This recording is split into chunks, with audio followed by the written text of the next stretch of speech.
Yes बच्चों, माहौल एकदम चैप्टर नंबर 16 ऑडिट। सर बहुत छोटा पॉइंट है, दो सेक्शन है, सेक्शन नंबर 65 और 66। 65 बोलता है audit by the departmental officer, 66 बोलता है क्या, ऑडिट बाय सीए या cost accountant appointed by commissioner. सुना बच्चों ध्यान से, सेक्शन नंबर 65 अगर सुनना बेटा, ये है audit by tax authorities.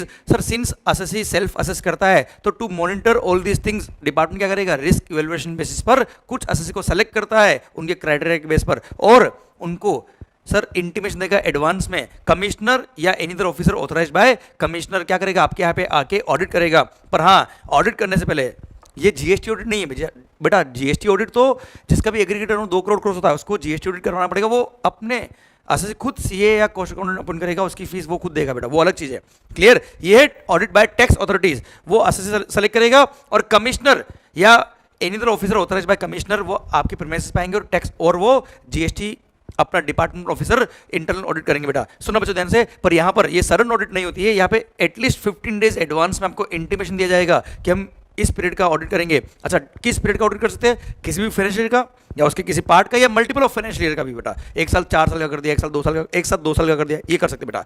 Half of the financial का भी कर सकते बेटा, part of the financial year, पूरा financial year, multiple of financial year वो कर सकते हैं ऑडिट। ओके सर, अब वो ऑडिट करने आएंगे तो date of commencement of audit क्या होगा बेटा, जिस दिन उनको आपने सारे रिकॉर्ड्स डॉक्यूमेंट जो इन्फॉर्मेशन चाहिए वो उनको आपने अवेलेबल करा दिया वो दिन, या जिस दिन एक्चुअली उन्होंने ऑडिट कमेंस किया at your place of business whichever is later, वहां से date of commencement of audit कहलाता है बेटा। अब जब ऑडिट वो शुरू करेंगे तब उनको बोल दिया कि तुमको 3 महीने के अंदर ऑडिट कंप्लीट करना पड़ेगा, date of commencement of audit से 3 महीने के अंदर। पर अगर मैटर कॉम्प्लिकेटेड है, अगर ऑडिट टीम को और एक्स्ट्रा टाइम चाहिए तो कमीशन चाहे तो फर्दर 6 मोर मंथ का एक्सटेंशन दे सकता है ऑडिट टीम को कि ऑडिट करने का टाइम और ले लो साहब आप। अब साहब ऑडिट करेंगे तो कैसे करेंगे, आपसे रिकॉर्ड इन्फॉर्मेशन डॉक्यूमेंट मांगेंगे बेटा, सर बुक्स ऑफ अकाउंट्स मांगेंगे, सारे इनवॉइस वगैरह चेक करेंगे, रेट ऑफ टैक्स आपने सही लिया कि नहीं लिया चेक करेंगे, एग्जामिशन लिया सही किया, एग्जामिशन सही लिया कि नहीं लिया आपने वो चेक करेंगे, आईटीसी प्रॉपर है या नहीं, वैल्यूएशन सही है या नहीं, क्लासिफिकेशन प्रॉपर किया कि नहीं किया, ये सब चेक करेंगे। आपको सारा सिस्टम आपको सिस्टम मतलब अगर आपका कंप्यूटर बेस्ड काम होता है ऑनलाइन तो सारा सिस्टम आपको प्रोवाइड करना पड़ेगा, उनको इन्फॉर्मेशन डॉक्यूमेंट रिकॉर्ड प्रोवाइड करने पड़ेंगे। ओके सर, अब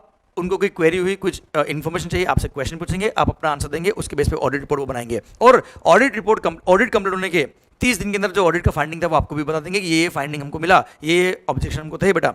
क्लियर? और सर अगर उनको कोई डिस्क्रिपेंसी मिली तो इमीडिएटली डिमांड ऑर्डर रेज नहीं होगा, अगर कोई डिस्क्रिपेंसी मिली तो audit will be followed by section number 73 और 74। अगर कोई डिस्क्रिपेंसी और आपने उसको एक्सेप्ट नहीं किया और आपने उसको डिफरेंस अमाउंट ऑफ टैक्स पे नहीं किया तो 73 या 74 सेक्शन फॉलो करके शो कोज नोटिस सर्व करेंगे और उसके बाद प्रोसीजर शुरू हो जाएगा, शो कोज नोटिस, डिमांड ऑर्डर वगैरह का बेटा। क्लियर?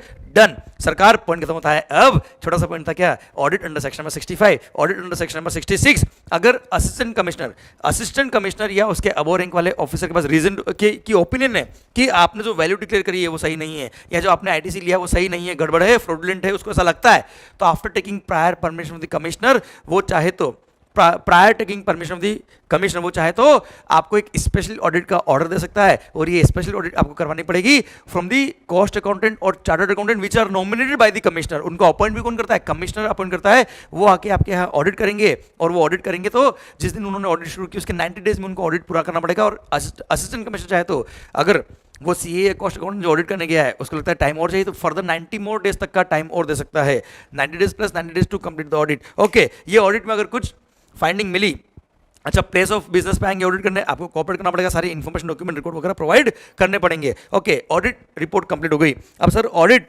में अगर कोई फाइंडिंग आई तो डिपार्टमेंट अगेन सेक्शन नंबर 73 या 74 का प्रोसीजर फॉलो करके आपको अपॉर्चुनिटी बिंग हर्ड देके वो ऑर्डर पास करेगा बेटा। क्लियर? समझे मेरी बात? और हाँ, ये ऑडिट का सारा खर्चा कौन बोन करेगा, डिपार्टमेंट, और कमिश्नर इनकी फीस और सारे एक्सपेंसेस कमिश्नर फाइनलाइज करेगा, ऑडिटर का फीस।